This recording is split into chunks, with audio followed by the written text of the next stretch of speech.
APS association જે પ્રહલાદ કાકાનું છે kerosene licence હોલ્ડરનું, એને 1 જૂનથી ઈ કેવાયસીના મુદ્દે હડતાલની જાહેરાત કરેલી છે. પરંતુ ઈ કેવાયસીનો મુદ્દો એવો છે કે જે સરકારનો એક સુધારાવાદી મુદ્દો છે અને સરકાર અને ગ્રાહકોને લગતો મુદ્દો છે. આ મુદ્દાને સાથે એસોસિએશનને કે સસ્તાના વેપારીને કઈ લાગતું ઓળખતું નથી. માટે નીતિગત અમારો મુદ્દો નથી. અમારા જે મુદ્દા છે કે અમારું મુખ્ય કમિશન ₹1.5 છે એ ₹3 થાય. અમને ઈ પ્રોફાઇલમાં વેપારીને એક સહાયક ઉમેરવામાં આવે.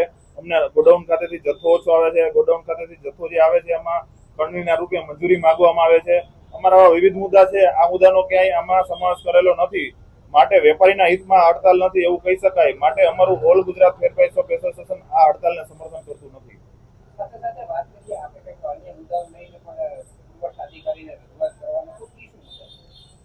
છેલ્લે યુદ્ધની સ્થિતિ હતી ત્યારે સરકારશ્રીએ મે અને જૂન આ 2 મહિનામાં 4 માસનું અનાજ એક સાથે આપી દેવું, જેના કારણે ગ્રાહકોએ યુદ્ધ જેવી સ્થિતિ જો દેશમાં સર્જાય તો પોતાના ઘરમાં 4 માસનું અનાજ પડ્યું રહે. આ નીતિને લઈને અને સરકારે 4 માસનું અનાજ 2 મહિનામાં આપી દેવાની વાત કરેલી હતી, પરંતુ યુદ્ધ રોકાઈ ગયું. ત્યારબાદ સરકારશ્રીએ આવનારા ચોમાસાના કારણે ગ્રાહકોને વહેલું અનાજ મળી રહે એટલે મે અને જૂનમાં 4 મહિનાનું આ જે અનાજ આપવાનું થાય એક સાથે આપી દે એવી ગણતરી હતી. પરંતુ ઈ દરમિયાન 15 મેના રોજ સરકારશ્રીએ ઈ કેવાયસીની સ્થિતિએ જથ્થાની ફાળવણી કરી. ખાસ કરીને જૂન માસ માટે જે લોકોને 15 મેની સ્થિતિએ ઈ કેવાયસી થયા હતા એટલો જ જથ્થો જૂનમાં આપ્યો. 13 મે પછી જે વેપારીઓ જે કાર્ડ હોલ્ડરો છે ઈ કેવાયસી કરી આવ્યા એ લોકોનો જથ્થો સરકારશ્રીએ જૂન માસ માટે ફાળવણી કરેલો નથી. માટે આવી 30% જે જનસંખ્યા છે કે જેને જૂનમાં જથ્થો મળવાનો નથી.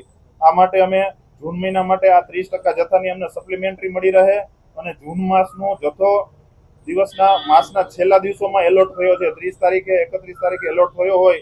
સરકારશ્રીએ 1 થી 5 જૂન માટે ખૂબ જ ઓછી મુદતમાં વિતરણ કરવાનો સમયગાળો આપેલો છે. એટલે આ જૂન માસના વિતરણના સમયગાળાને પણ વધારવામાં આવે આવી અમે વર્તમાન માંગ લઈને આજે જિલ્લા પુરવઠા અધિકારી શ્રી સમક્ષ અમારી રજૂઆત કરવા જઈ રહ્યા છીએ.